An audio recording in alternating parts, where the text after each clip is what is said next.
మంచిది. దేవుని ఘనమైన నామానికి వందనాలు. అదే రీతిగా చేరి వచ్చిన మీ అందరికీ కూడా ప్రభువు నామమును బట్టి వందనాలు తెలియజేస్తున్నాను. ఈ దినం కొద్ది మాటలు ధ్యానించుకుందాము. అందరు బాగున్నారా? అందరు బాగున్నారు కదా?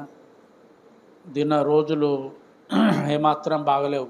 భయంకరమైన దినాలు ఇవి, చాలా భయంకరమైన దినాలు. ఆ టీవీలో వార్తలు చూస్తూ ఉంటే ఎప్పటికప్పుడు ఘోరమైనటువంటి వార్తలు వస్తూ ఉన్నాయి. చాలా భయం వేస్తూ ఉంది. కుటుంబాలలో ఏ ఒక్కరు పొరపాటు చేసినా ఏం జరుగుతుందో చెప్పండి? కుటుంబాలలో ఏ ఒక్కరు పొరపాటు చేసినా కూడా కుటుంబం అంతా బాధపడుతుంది. ఆమేన్, హల్లెలూయా. కుటుంబం ఒక్కటే కాదు, మీరు నమ్ముతారో నమ్మరో, కేదారన్న కొడుకు ఆ చిన్న అబ్బాయి తెలిసి తెలియక ఒక్క తప్పట అడిగేస్తే ఎంతమంది బాధపడ్డాం. హల్లెలూయా, అంతేనా కదా? ఎంతమంది బాధపడ్డాం. తల్లిదండ్రులు ఏడ్చిండ్రు, గొడ ఏడ్చిండ్రు. కాబట్టి కుటుంబంలో, మన కుటుంబాలలో, మెయిన్గా క్రైస్తవ కుటుంబాలలో దయచేసి అందరూ జాగ్రత్తగా ఉండాలి. బైబిల్లో ఒక మాట ఏమున్నదంటే, అహాబురాజు చేసిన దోషమును బట్టి అహాబురాజు కుటుంబం మీద నేను మట్టపు గుండేసిన అన్నాడు. మట్టపు గుండు అంటే రాజు ఒక్కడు పాపం చేస్తే అహాబురాజు పాపం చేయడం వల్ల ఆ కుటుంబం మీద మట్టపు గుండేసిందంట ఆయన. ఆమేన్, హల్లెలూయా. ఆయన అంటాడు, దేవుడు దాన్ని, ఆ కుటుంబాన్ని అన్నము తిన్న తర్వాత పళ్ళెం ఉంటుంది కదా, ఆ పళ్ళాన్ని కడిగితే సరిపోద్దని మనం అనుకుంటాం కదా. కడిగిన తర్వాత గుడ్డతోని తూడిస్తే ఎంత ఇక అసలు ఏమైనా ఉంటుందా దాంట్లో? దాన్ని అన్నము తిన్న తర్వాత పళ్ళెం ఉంటుంది కదా, ఆ పళ్ళాన్ని కడుగుతాం. కడిగినాక కూడా ఊరుకోకుండా గుడ్డతోని ఎట్లా తూడిస్తే ఏమీ లేకుండా అవుతుందో అహాబురాజు కుటుంబాన్ని ఆ విధంగా తూడిచేస్తానేనన్నాడు ఆయన. భయంకరం. ఎంతమంది తప్పు చేసారు చెప్పండి? ఒక్కడే. ఎంతమంది చెప్పండి? అహాబురాజు అన్నాడు ఆయన. రాజును మాత్రమే, ఆ కుటుంబానికే, ఆ కుటుంబం మీద నేను మట్టపు గుండె ఎత్తా అన్నాడు ఆయన. చూడండి, ఏ ఒక్కరు లేకుండా తుడిచేసిండు. ఆకాను చేసిన పాపం, ఆకాను అన్నాడు బైబిల్లో ఒక ఆయన. ఆకాను ఒక్కడు చేసిన పాపం వల్ల ఆకాను కుటుంబం అంతా రాళ్లతో కొట్టి చంపబడ్డది. రాళ్లతోని కొట్టి చంపేసారు. కుటుంబానికి మొత్తానికి రాళ్లతోని కొట్టి చంపింది. ఆమేన్, హల్లెలూయా. కాబట్టి గుర్తుపెట్టుకోండి, క్రైస్తవ కుటుంబాలల్లో, మన కుటుంబాలల్లో మన పిల్లలు ఇట్లా ఈ విధంగా సాక్ష్యం ఇచ్చే బిడ్డలుగా పెరిగితే దేవునికి ఇంకా అంతకంటే సంతోషం ఏం లేదు. హల్లెలూయా. మన బిడ్డలను ఈ సాక్ష్యం ఇచ్చే బిడ్డలుగా పెంచాలి. సరి చేసుకుందాం మన పిల్లల్ని, లేకపోతే మన కుటుంబం అంతటి మీదకి బాధ రాబోతా ఉంది. ఆమేన్, హల్లెలూయా. ఈ దినాన ఒక వాక్యాన్ని చదువుకుందాం. సంఖ్యాకాండము అందరూ సంఖ్యాకాండములో నుండి కొన్ని మాటలను ధ్యానించుకుందాం. 16వ అధ్యాయం తీయండి. సంఖ్యాకాండము 16వ అధ్యాయము 22వ వచనము. 22వ వచనాన్ని,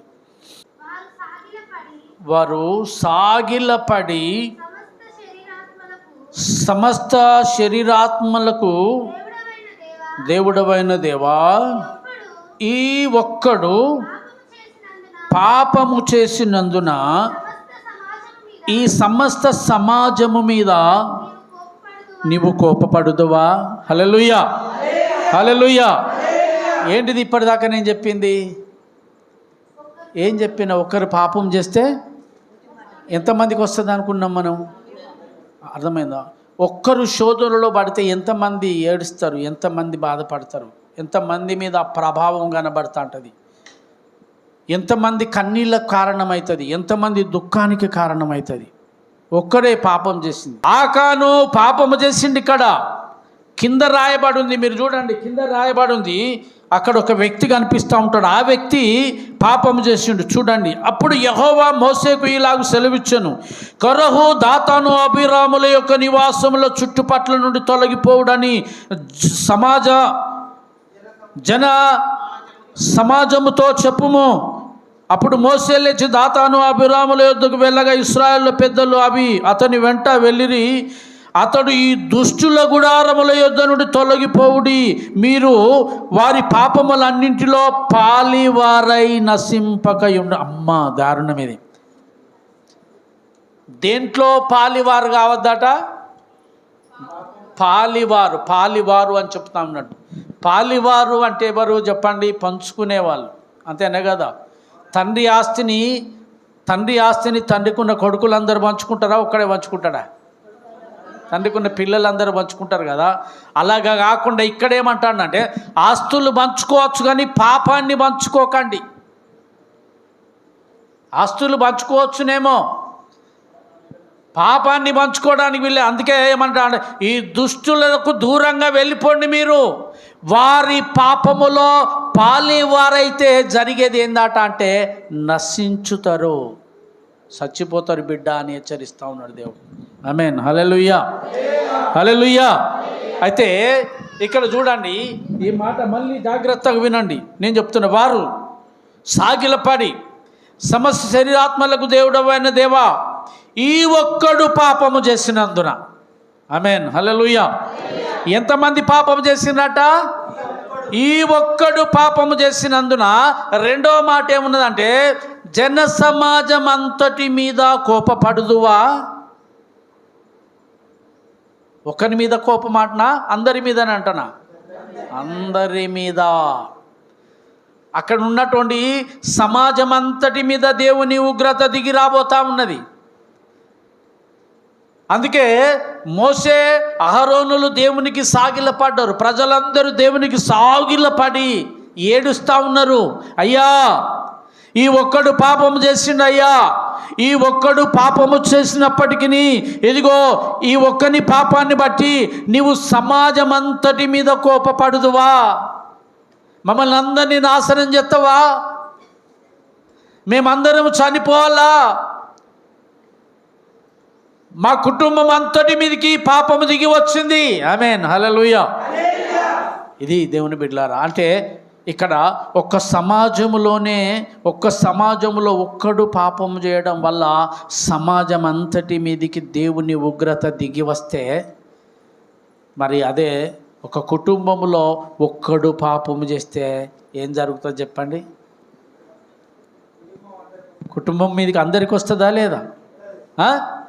దేవుని కోపం కుటుంబం మీద ఉంటుందా లేదా? ఉంటుంది. దేవుని బిడ్డలారా, కుటుంబం అంతటి మీద ఆ ప్రభావం పడుతుంది. దేవుడు ఆ కుటుంబాన్ని మొత్తుతూ ఉంటాడు. ఆమేన్, హల్లెలూయా. ఆ కుటుంబం మీద దేవుని ఉగ్రత దిగి వచ్చి ఆ కుటుంబం బాధల పాలైపోతుంది, ఆ కుటుంబం కష్టాల పాలైపోతుంది. దేవుడు ఆ కుటుంబాన్ని కన్నీళ్ళకి అప్పచెప్తాడు. ఆమేన్, హల్లెలూయా. కాబట్టి దైవజనమా, దేవుని బిడ్డలారా, క్రైస్తవ కుటుంబాలు ఏ విధంగా ఉండాలంటే, కుటుంబంలో అందరూ దేవునికి సమీపముగా ఉండాలి, అందరూ దేవునికి భయపడేవారుగా ఉండాలి, అందరూ దేవునికి భయపడాలి, ఒకరి మాట ఒకరు వినాలి, సమాధానంగా ఉండాలి, కుటుంబంలో సమాధానంగా ఉండాలి, ఒకరి మధ్యన ఒకరికి సమాధానం ఉండాలి, అందరితో సమాధానం కలిగి ఉండాలి. ఆమేన్, హల్లెలూయా, హల్లెలూయా. దేవుడు అదే చెప్తా ఉన్నాడు ఇక్కడ, లేఖనం అదే చెప్తాంది. ప్రభువా, ఈ సమాజంలో ఒక్కడు పాపం చేసిండయ్యా, ఆ ఒక్కని వల్ల సమస్త సమాజం మీద కోపపడదవా అని చెప్పన్నాడు. ఆమేన్, హల్లెలూయా. ఇది ఇక్కడ ఉంటే ఒకసారి ఆది కాండంలోకి వెళ్దాం. ఆది కాండంలోకి వెళ్ళి అక్కడ ఒక మాట చూద్దాం. 18వ అధ్యాయం చేయండి. ఆది కాండము 18వ అధ్యాయంలో 23వ వచనాన్ని చదువుదాం. 23వ వచనం, 18:23. అప్పుడు అబ్రాహాము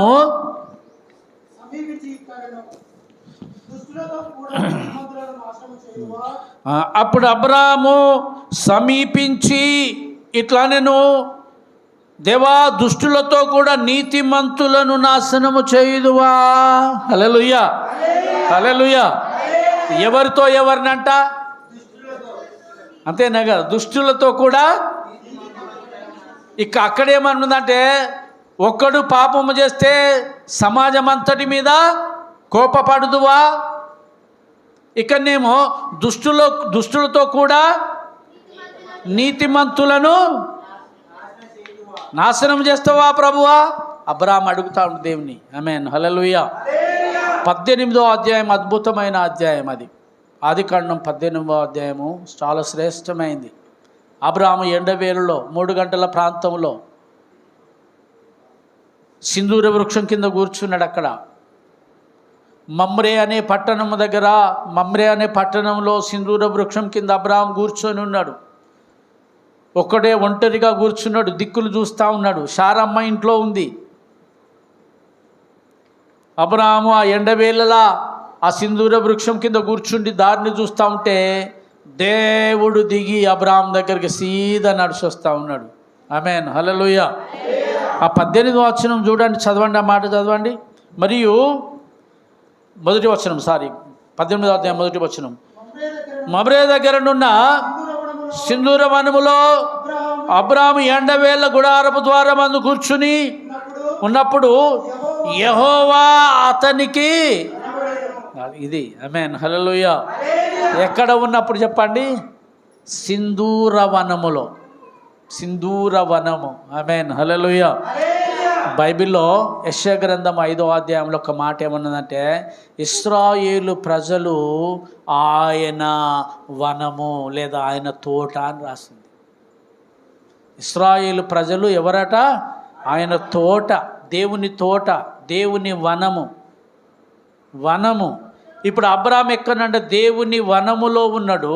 సింధూర వనములో ఉండగా దేవునికి సమీపముగా అబ్రాహాము ఉన్నాడు కాబట్టి దేవుడు అతనికి కనబడెను.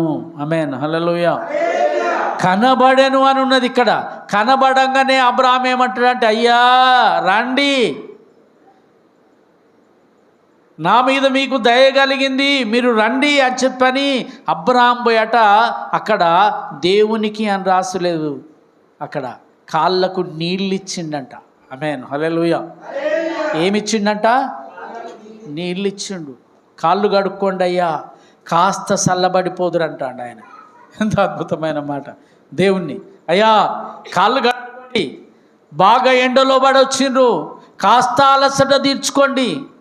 అలసట తీర్చుకున్న తర్వాత నేనేం చేస్తా అంటే మీకు భోజనము సిద్ధపరుస్తా, కాబట్టి కొంచెం ఆహారం తీసుకొని వెళ్దురు అని అడిగిండు. మంచిది అబ్రాహాము అని కూర్చున్నాడు దేవుడు. ఆమేన్, హల్లెలూయా. సరేనయ్యా అని కూర్చుంటే చాలా తతంగం జరిగిందిలే అక్కడ. దేవుడు అక్కడ కూర్చుండడంతోనే అబ్రాహాము పోయంట ఆయన మందలో ఒక శ్రేష్టమైన పెయ్య, ఒక దూడను వధించిండంట. ఒక దూడను వధించి దాన్ని అంతకుముందే శారమ్మ దగ్గరికి పోయి శారమ్మతోని ఎంత పిండిచ్చిండట? 3 మానికల పిండిచ్చి రొట్టెలు చేయమన్నాడట శారమ్మను. హల్లెలూయా. ఎంత పిండి? అప్పుడు శారమ్మ వయసు ఎంతో తెలుసా? అప్పుడు శారమ్మ వయసు ఎంత అనుకుంటాను మీరు? 90 సంవత్సరాలు. హల్లెలూయా. శారమ్మ వయసు 90 సంవత్సరాలు. 90 సంవత్సరాల అమ్మగారికి 3 మానికల పిండిచ్చిండు, రొట్టెలు చేసి అన్నాడు. హల్లెలూయా. అమ్మగారు రొట్టెలు చేస్తూ ఉంది, అయ్యగారు పోయి మందలో పోయిండు, ఒక దూడను తెచ్చిండు, వధించిండు, మంచి భోజనం సిద్ధపరిచిండు. ఆమేన్, హల్లెలూయా. దేవుడు భోజనం చేసిన తర్వాత దేవుని కాళ్ళ దగ్గర కూర్చుండి ఇప్పుడు అడుగుతా ఉండు అబ్రాహాము, అయ్యా ఈ ఎండల ఎక్కడికి ప్రయాణం అయిపోతూ ఉన్నారు అని అడిగండి దేవుణ్ణి.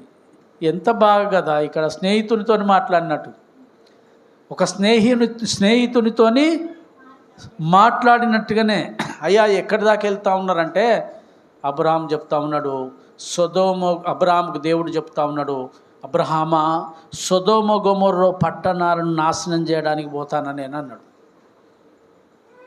ఎక్కడికి వెళ్తాడట? సొదొమ గొమొర్రా యొక్క పాపము ఆకాశానికి అంటిందయ్యా, ఆ ప్రజల పాపము ఆకాశానికి అంటింది. నేను సొదొమ గొమొర్రా పట్టణాలను కాల్చివేయడానికి, నాశనం చేయడానికి పోతాను అన్నప్పుడు దేవుడు ఈ మాట అబ్రాము ఈ మాట అన్నాడు. ఏమన్నాడంటే, అయ్యా దుష్టులతో కూడా నీతిమంతులను నాశనం చేస్తావా మరి అని అడిగాను. ఆమేన్, హల్లెలూయా. ఏమన్నాడు చెప్పండి అబ్రాము? అంటే ఆ ఊళ్ళో అందరు షెడ్డోళ్ళే ఉంటారా మరి చెప్పండి? ఇప్పుడు ఊరునే నాశనం చేస్తానని పోతా ఉన్నావు నువ్వేమో, అంతేనా? చాలా కోపం మీద ఉన్నావు, ఊరే నాశనం చేద్దామని వెళ్తా ఉన్నావు కదా అయ్యా. మరి ఆ ఊళ్ళో ఎవరన్నా కనీసం 40-50 మంది మంచోళ్ళు ఉంటే ఆ 50 మంది మంచోళ్ళని బట్టి ఆ ఊరిని కాపాడుతావా అని అడిగాడు. తప్పకుండా కాపాడుతా అన్నాడు అబ్రాహాం. ఆమేన్, హల్లెలూయా. ఒకవేళ ఆ ఊళ్ళో 50 మంది మంచోళ్ళు ఉంటే కాపాడుతా అన్నాడు. సరే దేవుడు మాట ఇచ్చిండు కదా, మరి 50 మంది ఉంటారో ఉండరో ఎట్లా అనుకున్నాడు అబ్రాహాం. పోనీ 40 మంది ఉంటే కాపాడుతావా అన్నాడు. మళ్ళా 40 మంది ఉన్నా కూడా ఆ ఊరిని గాలబెట్టా అన్నాడు ఆయన. ఆమేన్, హల్లెలూయా. 40 మంది ఉన్నా కూడా గాలబెట్టాను నేను అన్నాడు. మళ్ళా అనుమానం వచ్చింది, అయ్యా మరి 30 మంది ఉంటే అన్నాడు. ఈ విధంగా అడుక్కుంటా ఉన్నాడు. ఎందుకు తెలుసా? ఎందుకు అడుగుంటాడు ఈ మాట? సొదొమ గొమొర్రా పట్టణంలో తనతో ఉన్నటువంటి లోతు ఉన్నాడు, తనతో వచ్చిన ఆయన, తన అన్న కొడుకు ఆయన లోతు. ఈ లోతు అనబడినటువంటి తన అన్న కొడుకు సొదొమ గొమొర్రా పట్టణంలో ఉంటాడు కాబట్టి తన అన్న కొడుకును కాపాడుకోవడం కొరకు ఇవన్నీ అడుగుతాడు. అయ్యా చివరికి అన్నాడు, అక్కడ లోతు ఉన్నాడయ్యా మా అన్న కొడుకు. లాస్ట్కు లోతును కాపాడయ్యా అని చెప్పడం కొరకు దుష్టులతో కూడా నీతిమంతులను నాశనం చేసేదవా అంటే అవును అవుతారు. ఒక్కోసారి దుష్టులతో కూడా నీతిమంతులు నాశనం అయిపోతారు. జరిగింది ఏందో తెలుసా? యోనా ప్రయాణమై వెళ్తాడు ఓడలో. యోనా గ్రంథంలో మీరు చూస్తే యోనా దేవుడేమో ఎక్కడికి వెళ్ళమని నినెవె పట్టణానికి వెళ్ళి సువార్త చేయి యోనా అని చెప్పిండు. కానీ యోనా ఏం చేసిండు? దేవుని మాట వినకుండా, దేవుని మాటకు లోబడకుండా తార్షీషు పట్టణానికి బయలుదేరి ఓడెక్కిండు ఆయన. అర్థమవుతుందా మీకు? నినెవె పట్టణానికి వెళ్ళమన్నాడు దేవుడు. కానీ యోనా ఏమనుకున్నాడంటే, ఎందుకు ప్రభు అని అడిగితే నినెవె పట్టణాన్ని నేను నాశనం చేయబోతున్నా కాబట్టి నువ్వు వెళ్ళి వాళ్ళకు చెప్తే వాళ్ళు మారుతారేమో చూద్దాం అన్నాడు. అంటే యోనా ఏమనుకున్నాడంటే, నాశనం చేస్తానని చెప్పిండు కదా, చెప్పి చేయకుంటుకుంటాడా దేవుడు? ఇక నేను అందాకపోయేందుకు అనుకున్నాడట. హల్లెలూయా. ఏమన్నాడు? చెప్పి చేయకుండా ఊకుంటాడు ఆయన. అయినా కూడా ఈయనకు లోపలేమున్నది ఎరికైనా యోనా అంటాడు, అయినా కూడా నినెవె ప్రజలు మంచోళ్ళు కాదు, వాళ్ళు మూర్ఖులు, వాళ్ళు నరాంతకులు, ఆ ఊరును కాలబెట్టాల్సిందే. ఆ ఊరును కాలబెడితే అసలు నేను చూడాలి, అది కాలిపోతా అంటే నా పగ తీరాలి అనుకుంటాను. యోనా అన్న మనసులో ఉన్నది అది అని దేవుడు నినెవె పట్టణానికి పోయి యోనా అంటే యోనా తార్షీషు పట్టణానికి వెళ్ళిండు. హల్లెలూయా.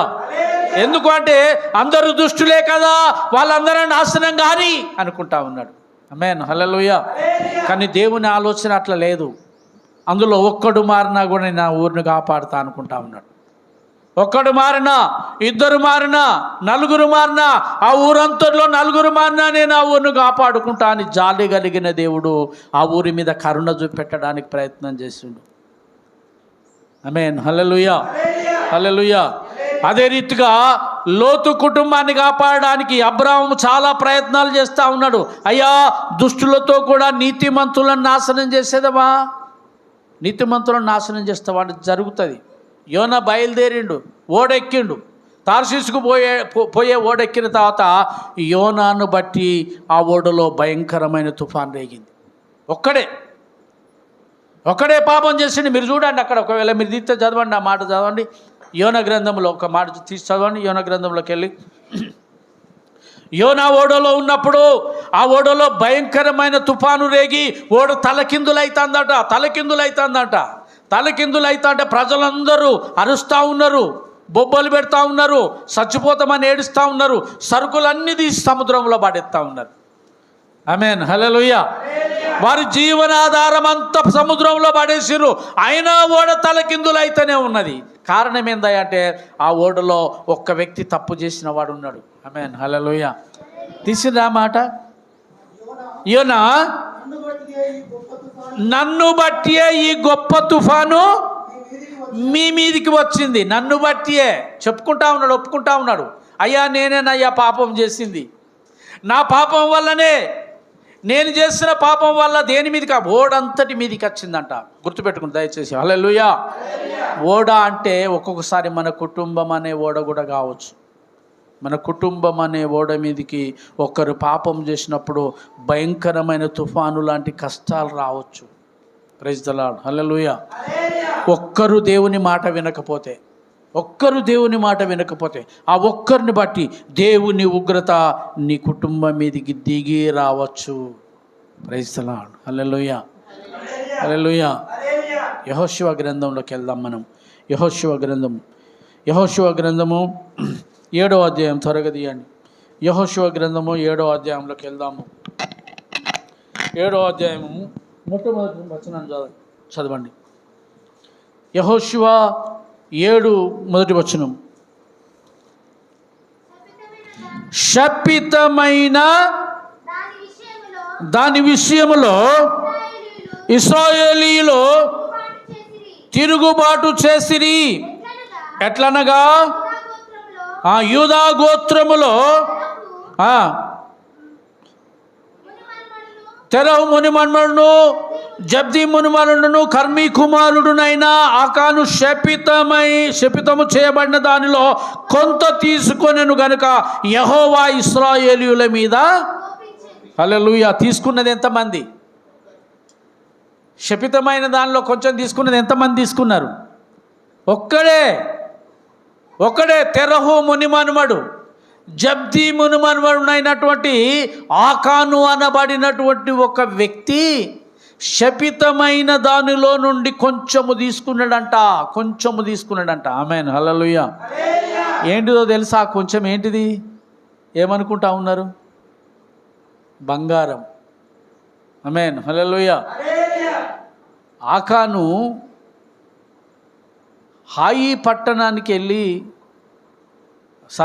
ఎరికో పట్టణంలో యుద్ధం జరుగుతూ ఉంటే ఎరికో ప్రజలందరూ పారిపోయినప్పుడు, ఎరికో అనగా శపించబడినది అని అర్థం. ఎరికో అనగా శపించబడినది. ఆ శపించబడినటువంటి పట్టణంలో ఉన్నటువంటి ప్రజలందరి యొక్క ఇండ్లల్లో అందరిని తరుముతూ ఉంటే వాళ్ళ ఇంట్లో ఉన్న కొంత బంగారము, ఇంకోటి ఏంది అనక షీనారు వస్త్రము, ఒక పట్టు చీర మా భార్యకు అయిద్దని తెచ్చుకున్నాడంట. షీనారు వస్త్రము అంటే ఒక పట్టు చీర. ఏమేమి తెచ్చుకున్నాడు? బంగారము, పట్టు చీర. ఇవి ఎరికోలో ఉన్న ప్రతిదీ శపితమైందే కాబట్టి శపితమైన దానిలో నుండి ఆకాను కొంత తీసుకొని రావడం వల్ల ఇక్కడ ఆయన అంటా ఉన్నాడు, ఇశ్రాయేలీయుల మీద ఏం చేసిండట? కోపించను. ఇది ఒక్కడు పాపం చేసిండు. ఆమేన్, హల్లెలూయా. సర్వ సమాజంలో ఆకాను ఒకడు మాత్రమే పాపము చేయడం వల్ల ఆ ఒక్కరిని బట్టి దేవుడు ఇశ్రాయేలీయుల మీద, అందరి మీద కోపించిండంట. దేవునికి స్తోత్రం, హల్లెలూయా, హల్లెలూయా. ఆ రోజంట హాయి మీదికి యుద్ధానికి పోయిన ఇశ్రాయేల్ ప్రజలు ఎరికో పట్టణాన్ని జయించిన తర్వాత హాయి మీది యుద్ధానికి పోతే హాయి ప్రజలు కొంచెం మందే ఉన్నారట, ఇంతమంది ఉన్నారట. ఇంతమంది మీదికి ఎంతమంది పోవాలి యుద్ధానికి అని ఆలోచించి ఇశ్రాయేల్ అన్నారుగా, అంటే ఎంతమంది ఉన్నారట? కొంచెం మందే ఉన్నారు. 3,000 మందిని పోతే చాలన్నారంట. 3,000 మంది హాయి మీదికి యుద్ధానికి పోతే హాయి ప్రజలు ఇశ్రాయేలీయులను తరిమినరంట. ఆమేన్, హల్లెలూయా. హాయిలో ఉన్నటువంటి ప్రజలు దేవుని ప్రజలను తరుముతే గుండెలు చేతులు పట్టుకొని పరుగెత్తుకొని వచ్చిందట. ఆ దినము దాదాపు 34 మంది చచ్చిపోయినట. ఎంతమంది? 36 మంది చనిపోయిండ్రు. ఆమేన్, హల్లెలూయా. ఇప్పుడు జరిగేది ఏంది? ఏం చేయాలి చెప్పండి మీరు? ఇప్పుడు మనం ఏం చేయాలి? మన కుటుంబంలో అలాంటి ప్రమాదం వచ్చింది, మన కుటుంబంలో అలాంటి సమస్య వచ్చింది, మన కుటుంబంలో ఒక భయంకరమైనటువంటి కార్యము జరిగింది. అక్కడ కూడా అదే జరిగింది. సర్వ సమాజంలో 36 మంది చనిపోయినరు, యుద్ధంలో ఓడిపోయినరు. ఆమేన్, హల్లెలూయా. యుద్ధంలో ఓడిపోయినరు. మనమైతే ఏం చేస్తాం చెప్పండి? ఏడ్చుకుంటూ కూర్చుంటాం. కానీ యెహోషువ ఏం చేసిండంటే, ఇశ్రాయేలీయుల నాయకుడు యెహోషువ ఆ ప్రజలందరినీ తీసుకెళ్ళి దేవుని మందసం దగ్గరికి పోయి ముఖము కిందికేసి ఏమంటా ఉన్నాడు? ఏడుస్తూ ఉన్నాడు. అయ్యో ప్రభువా. చూడండి, ఆ మాట చదవండి మీరు. యెహోషువ తన బట్టలు చింపుకొని తానును ఇశ్రాయేలీయుల పెద్దలను 7వ వచనాన్ని నేను చదువుతున్నా. అయ్యో ప్రభువా యెహోవా, నశింపజేయునట్లు అమోరీయుల చేతికి మమ్మను అప్పగించుటకు ఈ జనులు యోర్దాను నీవెందుకు దాటించితివి? మేము యోర్దాను అవతల నివసించుట మేలు కదా, ప్రభువా కనికరించు అని అడతాడు. ఆమేన్, హల్లెలూయా. ఎందుకు ఓడిపోయినాం మేము? ఇక్కడ మీరు గమనించండి. ఒక్కడే పాపం చేసిండు. ఒక్కని పాపం వలన 3000 మందిని తరమబడ్డారు, శత్రువుల చేతిలో ఓడిపోయినరు. గమనించండి, మన కుటుంబంలో ఒకడు పాపం చేస్తే మనం ఎప్పటికీ ఓడిపోతూనే ఉంటాం. ఆమేన్, హల్లెలూయా. ఓడిపోవడం అంటే మీరు ఏమనుకుంటారు? కొట్లాటలు ఓడిపోవడం అనుకుంటారా?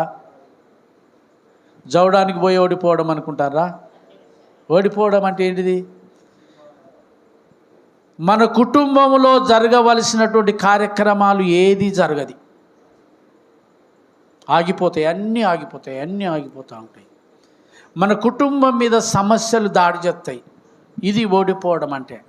ఆ సమస్యలకు తట్టుకోలేకపోతాం, ఆ సమస్యల వల్ల కృంగిపోతాం, జబ్బులు వస్తూ ఉంటాయి, అనారోగ్యాలు వస్తూ ఉంటాయి. వీటన్నింటిని బట్టి మనం ఏమవుతామంటే నీరసించిపోయి ఓడిపోతూ ఉంటాం. ఆమేన్, హల్లెలూయా.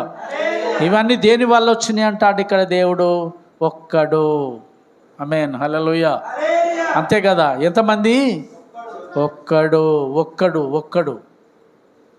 రెండో మాట, అబ్రాహాము ఏమంటాడంటే, దుష్టులతో కూడా నీతిమంతులను నాశనం చేసేదవా? ఆ కుటుంబంలో కొందరు మంచోళ్ళు ఉండవచ్చు. నేను అనుకుంటున్నా, యోనా ప్రయాణం చేసే ఓడలో మంచోళ్ళు లేరా? ఉన్నారు. ఎప్పుడైతే ఓడ తలకిందులు అవుతుందో ఆ దినాన, మీరు ఆ గ్రంథం చదివితే నాకు ఆశ్చర్యం వేసింది.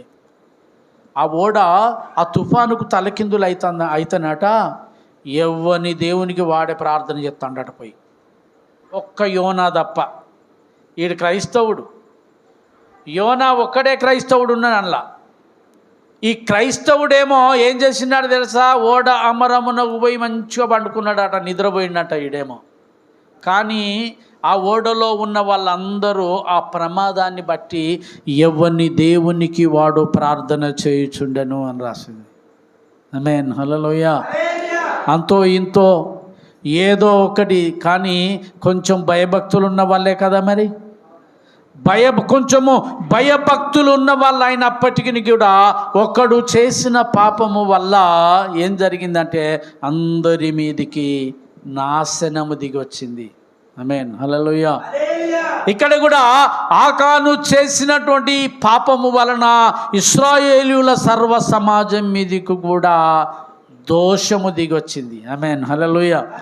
నాశనము దిగొచ్చింది. దేవునికి స్తోత్రం. హల్లెలూయా, హల్లెలూయా. 7వ అధ్యాయం 25వ వచనం చదువుదాం. 7వ అధ్యాయం 25వ వచనం, 25 త్వరగా 25. అప్పుడు యెహోషువ, నీవేలా మమ్మను బాధపరచుతివి? నేడు యెహోవా నిన్ను బాధపరచుననగా ఇశ్రాయేలులందరూ వారిని రాళ్లతో చావగొట్టిరి. వానిని రాళ్లతో కొట్టిన తర్వాత అగ్ని చేత కాల్చి వారి మీద రాళ్లను పెద్ద కుప్పగా వేసిరి. అది నేటి వరకు ఉన్నది. అప్పుడు యెహోవా కోపోద్రేకము విడిచిన వాడై మల్లుకొనెను. అందుచేత నేటి వరకు ఆ చోటికి ఆకోరు లోయ. ఆమేన్, హల్లెలూయా. అందుచేత నేటి వరకు ఆ రాళ్ళ కుప్ప అట్లే ఉన్నదంట. ఆ కుటుంబం అంతటిని రాళ్లతో కొట్టి చంపినరంట.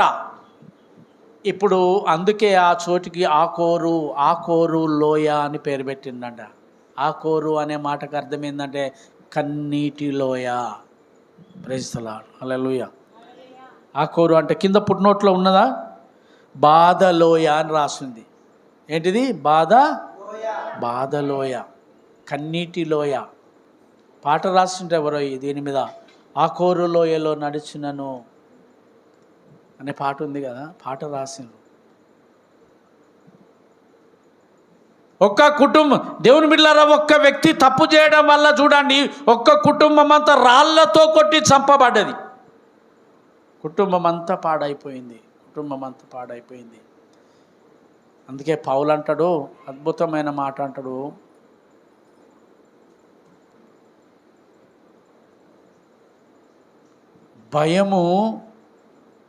భయము విడిచి పాపము చేయకుడి అంటాడు ఆయన. ఆమేన్. పాపం చేయడానికి మొట్టమొదలు ఏం చేస్తారు మనిషి అంటే భయం విడిచిపెడతాడు. భయము విడిచి పాపము చేయకుడి. ప్రైజ్ ది లార్డ్, హల్లెలూయా, హల్లెలూయా. కుటుంబం అంతా దేవుని బిడ్డలారా, కుటుంబం అంతా.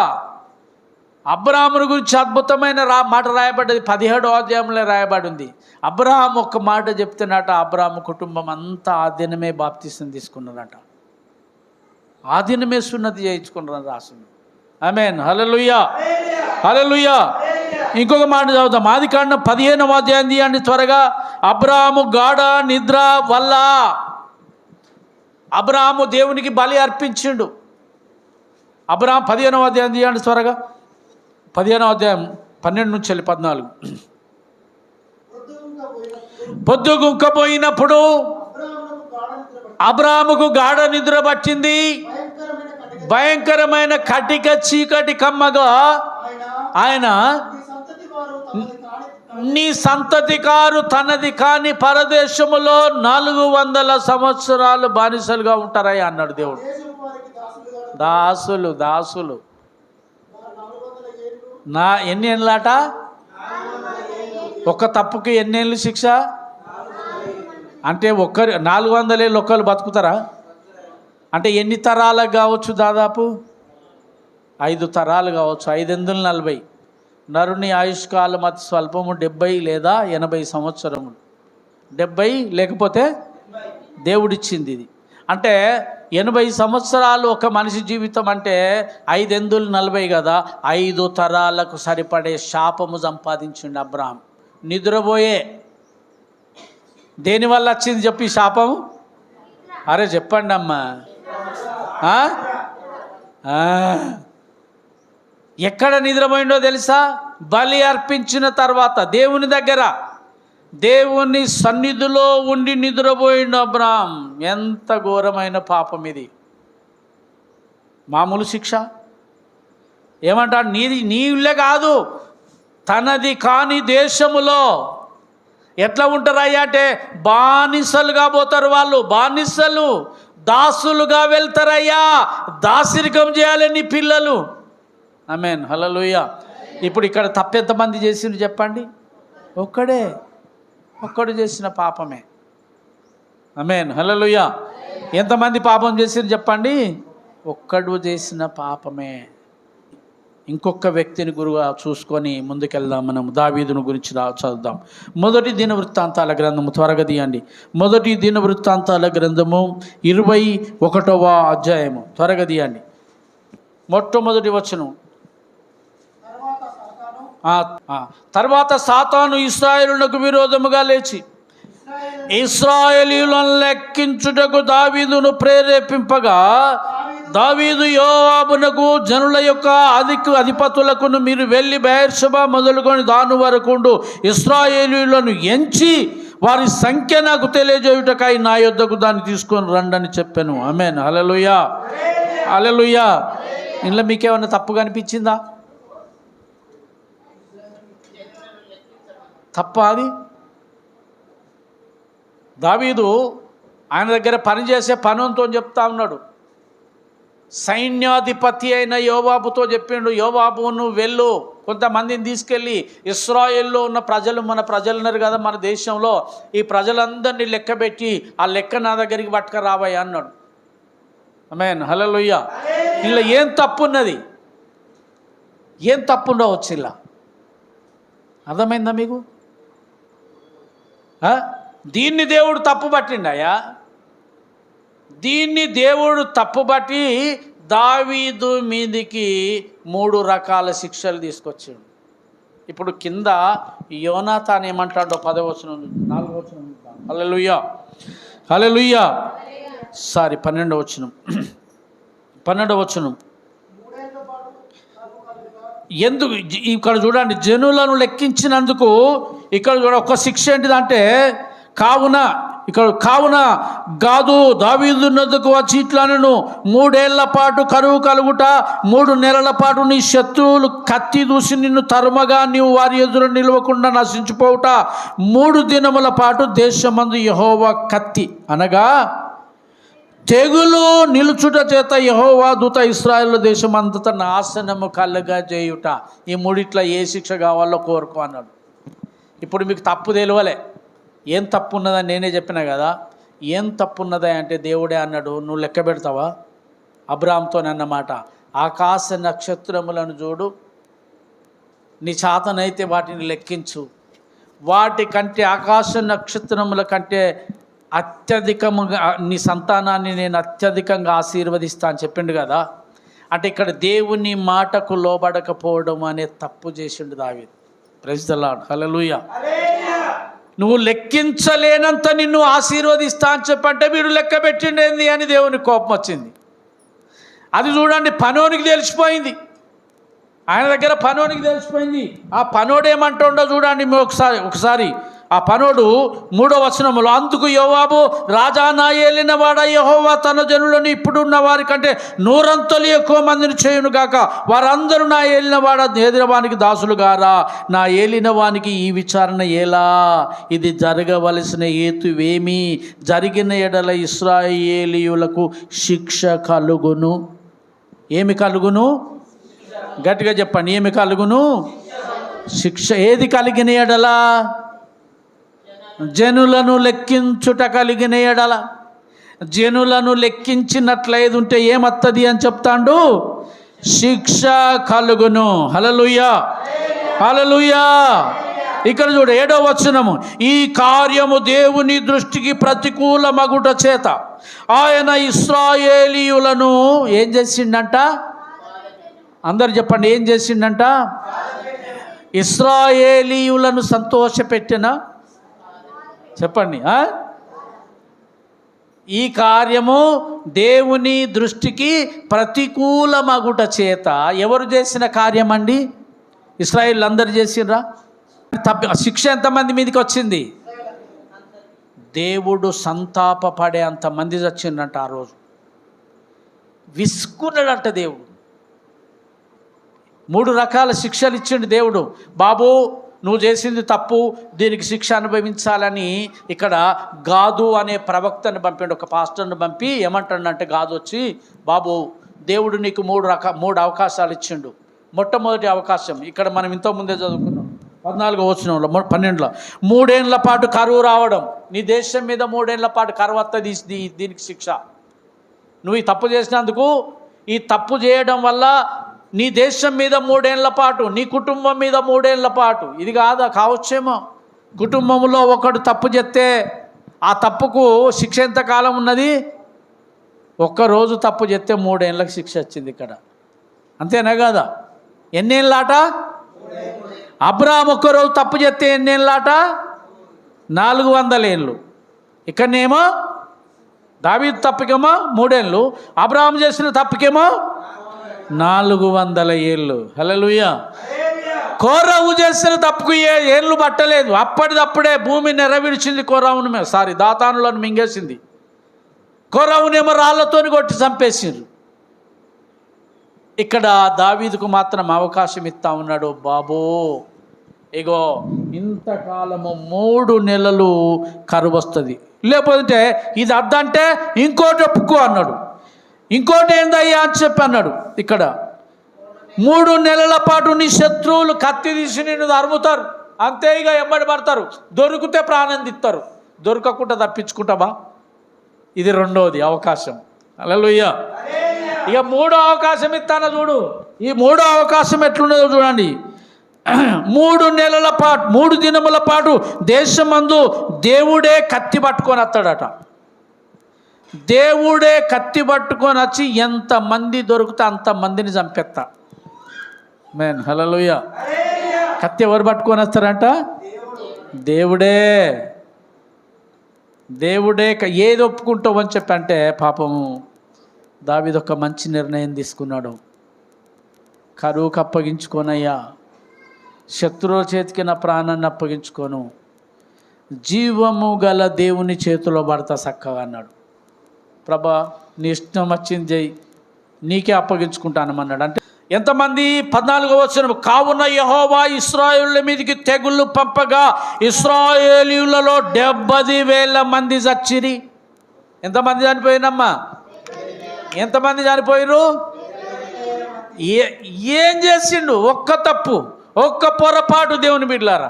అది కూడా ఈ 70,000 మంది పాపం చేసినట్ట కాదు, అందరూ చేయలే పాపము. ఒక్క దావీదు చేసినటువంటి ఒక్క పొరపాటు వల్ల. Praise the lord. హల్లెలూయా. 70,000 మంది ప్రాణాలు పోయినాయి. దైవజనమా గుర్తుపెట్టుకోండి. క్రైస్తవ కుటుంబాలలో కుటుంబం అంతా కలిసి దేవుణ్ణి సంతోషపెట్టేవారుగా ఉండాలి. ఏ ఒక్కరు దేవునికి విరోధముగా పాపము చేసినా ఆ కుటుంబం మీదకి భయంకరమైన తెగులు దిగి వస్తుంది. కఠినమైనటువంటి బాధలు కలుగుతూ ఉంటాయి. అవి మనకు కనబడాయి. యెహోవా కార్యములు ఎంతో దొడ్డవి, అవి కనులకు కనబడవు, చెవులకు వినబడవు, నరుని దృష్టికి అగోచరమైనవి. కనిపించకుండానే మన ఇంట్లో చూస్తుంది బాధ, కనిపించకుండానే మన కుటుంబం మీద పడతాయి బాధలు, కనిపించకుండానే మన కుటుంబం మీద దాడి చేస్తాయి రోగాలు. అప్పుడు అవి ఎందుకు వచ్చినాయో నీకు అర్థం కాదు, కానీ దేవుడు శిక్షిస్తూ ఉన్నాడు అనే అటువంటి స్పృహ నీలో లేకుండా పోతుంది. ఆమేన్. హల్లెలూయా. ఒక మాట నేను నోటితోనే చెప్తా, ఇంకా ముందుకెళ్ళని, మిమ్మల్ని బాధ పెట్టను. ఒకడు చేసిన పాపము మనుషులందరి మీదకి వచ్చింది. మొదటి ఆదాము చేసిన పాపం వల్ల మనుషులందరూ పాపములో పడిపోయినారు. ఒక్కడు చేయబట్టే. అదే కడపటి ఆదాము వలన, కడపటి ఆదాము అనబడిన యేసు ప్రభు ఒక్కడు శిలువ మీదకి ఎక్కితే ప్రపంచం అంతా రక్షించబడ్డది. దేవునికి స్తోత్రం కలుగునుగా. మొదటి ఆదాము చేసిన పాపము మనుషులందరినీ పట్టుకున్నది.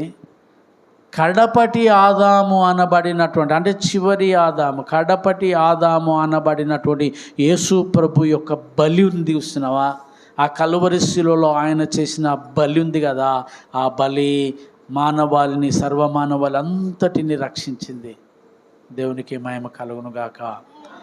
ఆయన సన్నిధికి చేరుదాం, ఆయనకు విధేయులమై బ్రతుకుదాం, ఆయన సముఖములో గడుపుదాం, దేవుని ఆశీర్వాదం పొందుకుందాం. దేవుడి మాటలు మనందరి వెనుకలో ఆశీర్వదించునుగాక. ఆమేన్. అందరం